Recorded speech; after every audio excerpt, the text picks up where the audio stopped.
She collapsed in the middle of the prairie, 7 months pregnant, barefoot, and utterly alone, with nothing but a broken wagon and a sky too wide to hide her pain. Her husband was dead. His family had cast her out, and now the earth itself seemed ready to swallow her whole. But just as she whispered his name into the silence, a shadow fell across the grass, and a stranger knelt beside her. He didn't speak of rescue. He simply waited. But what happened next will shock even those who thought they'd seen everything. But first, let's go back to the beginning. The wagon groaned before it broke, a long, splintering crack that echoed against the emptiness of the plains like the snap of a bone. Emily clutched the edge of the seat, but her strength had already been spent miles ago. The jolt sent her forward, and when she steadied herself, she realized the wheel had given out entirely. The wagon listed to one side, its frame slumped like a dying animal. The prairie stretched endless in all directions. Not a house, not a fence, not a single soul between her and the hard blue sky. She climbed down slowly, knees protesting, belly taut and heavy under the faded muslin of her dress. The weight of the child pulled at her center, reminded her of every mile, every betrayal, every door that had been closed in her face since she stood beside her husband's grave, with dirt beneath her nails and no hand to hold. The grass was dry, sharp at the edges, whispering under her as she knelt and then crumpled, not with ceremony but with the gracelessness of someone who had been holding herself up too long. Her shawl slipped off one shoulder, and she didn't bother to retrieve it. The wind dragged it away, just another thing she couldn't chase. Her hands fumbled for the edge of the wagon wheel but found no purchase. Her breath hitched in her throat, and then it came. The sob she had swallowed through a week of sleepless nights and wordless goodbyes. It crawled up from her chest and broke into the air like glass shattering on stone. She pressed her forehead to the ground. The sun scorched her back, but she barely noticed. Her fingers curled into the soil. She whispered his name, James, and the sound of it, small and broken, disappeared into the breeze as if the land itself refused to remember. This was the end of something. She didn't know what. Maybe hope. Maybe her place in the world. Maybe the last part of herself that had believed in mercy. Silence followed.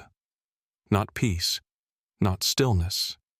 Just the vast indifference of the earth, of God, of the sky above.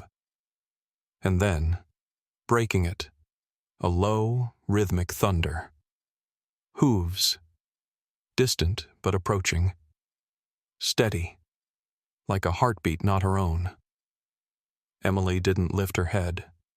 She didn't have the strength, not yet.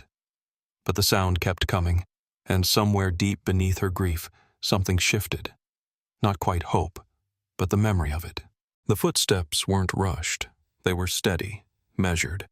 The kind that belonged to someone who understood the land, who didn't need to conquer silence to prove their presence in it. Emily didn't move. Her cheek pressed against dry soil, breath shallow, eyes dim with salt. She'd imagined death might come with galloping chaos, thunder and storm. But here it was, soft-footed, patient, and not quite cruel. "You need water." The voice reached her like a stone dropped into a still pond. Not urgent, not cold, just true. She opened her eyes and blinked into the sun. A silhouette hovered against the light, haloed by sky. As her vision adjusted, shapes formed. A man dismounting with deliberate care, not haste. He was tall, broad across the shoulders, wrapped in weather-worn buckskin, his black hair braided and tied with a strip of faded red cloth. A single feather shifted with the breeze near his collarbone, catching the gold light. He crouched, not looming, not close enough to crowd, but low, grounded, like someone who understood that broken things spooked easily. "I'm Samuel," he said. My mother was Cheyenne. My father wasn't. She stared at him, throat thick and dry as dust. The name barely registered. It was the way he said it, as if giving her a map, a trailhead, not a demand to follow, but an offer to begin. I saw you fall, he continued. Didn't seem right to pass by. His hand moved slowly, deliberately, toward the strap across his chest. She tensed. He stopped mid-motion, waited. Then, wordless, unhooked the water skin and placed it gently near her hand. Not once did he try to pull her up. Not once did he touch her. That absence felt louder than a scream. Emily swallowed, her voice a whisper cracked with windburn and despair. I'm not anyone's problem. He didn't flinch, didn't sigh or offer correction. He just watched her for a moment, not pitying, not measuring, just being there. Then stand when you're ready, he said, his voice even. I'll be nearby.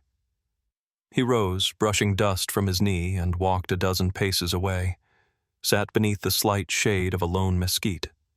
Back turned, but not dismissively. Present, but never pressing. And for the first time in days, the silence around Emily didn't feel like punishment. It felt like space, like breath, like the beginning of something that asked for nothing but truth. The days unfolded without ceremony. Like pages in a book, neither of them tried to rush. Samuel made camp close enough to watch for danger, but far enough to give her space. He didn't speak unless spoken to. When she slept, he tended the fire. When she woke, there was always something warm waiting, a flat cake of cornmeal, a handful of dried berries, a piece of rabbit already stripped of its bones. He never asked what she liked. He just noticed what she finished and quietly adjusted. Emily remained curled beneath the broken wagon, its shadow shrinking day by day. Her body ached in ways she didn't have names for, but it was the emptiness inside that hurt more, the hollow where her pride used to be.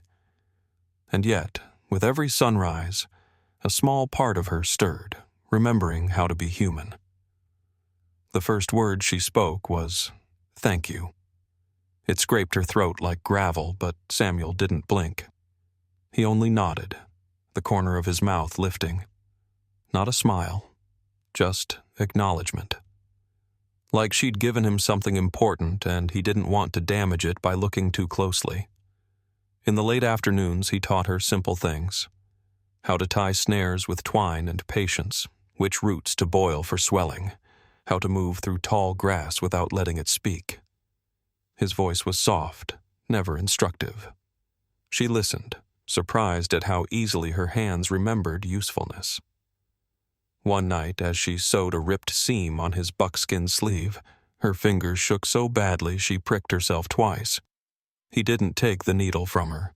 He only held the fabric steady, letting her finish, watching her with quiet regard. She finished with uneven stitches and didn't apologize. He wore it the next day anyway. There were no declarations, no questions about the past. Just a rhythm. Firewood gathered, meals shared, silence held like a sacred thread between them. Each morning, when she opened her eyes, he was already standing at a distance, arms crossed, waiting for her decision. He never pressed, never led, only asked the same question with his presence. Will you move forward today? And when the light turned golden and the prairie sighed beneath the weight of evening, he'd glance her way and say, almost casually, "Do you want to keep riding?" For days, her answer was a look, a silence, a breath held in uncertainty. But then, one morning, her voice was steady. "Only if you ride with me." The land near the river was soft with green, a rare gentleness in a world that had shown them mostly bone and dust. The cottonwoods stood tall like guardians, their leaves whispering in the breeze with a voice that sounded older than grief. Samuel built their shelter low to the earth, its walls made of woven willow and packed clay, its roof draped in hides stretched clean and taut. It wasn't much, but it was theirs. They lived quietly, without ceremony, like stones placed side by the current, not by design but by time and tide. Samuel hunted at dawn. Emily tended the fire, her hands finding rhythm again in the small tasks of life, mending, sweeping, folding, warming milk over coals. Some nights they barely spoke. Others they sat shoulder to shoulder, sharing the quiet as if it were prayer. When her time came, it was night, and the moon was high above the trees, pale and full. The pain gripped her like a memory, deep and undeniable. She didn't cry out. She only reached for the edge of the blanket and held on. Samuel waited outside the shelter, just beyond the flap, his voice low in a Cheyenne lullaby, the syllables round and steady. It was not a song for her. It was a song with her. The baby arrived just before sunrise, slick with heat and silence, then wailing like he knew the world already. Emily wept, not from pain, but from something deeper, a breaking open, a surrender to joy she had thought forever buried beneath her husband's grave. Samuel entered quietly, hands washed, steps slow. When she placed the child in his arms, he looked down as if the boy had been carved from thunder and sky. "You have your mother's strength," he said, his voice cracking for the first time. The marriage came later, not in a chapel or beneath a judge's eye, but beneath stars sewn into a velvet sky. 2 bracelets, woven from grass and horsehair, exchanged with no witnesses but the river and the wind. They didn't speak vows. They had already lived them. When gossip rode in from town like winter wind, cold and mean, it passed through them like smoke through open hands. Samuel stood taller. Emily met every stare. They weren't shameful. They were forged. And in quiet moments, holding her son near the hearth, Emily sometimes returned to that day on the plain, the day her knees buckled and the weight of sorrow finally dropped her. But the memory no longer felt sharp. It felt sacred. Because that day, a man didn't rescue her. He saw her. And that, not survival, not even love, was how her new life began.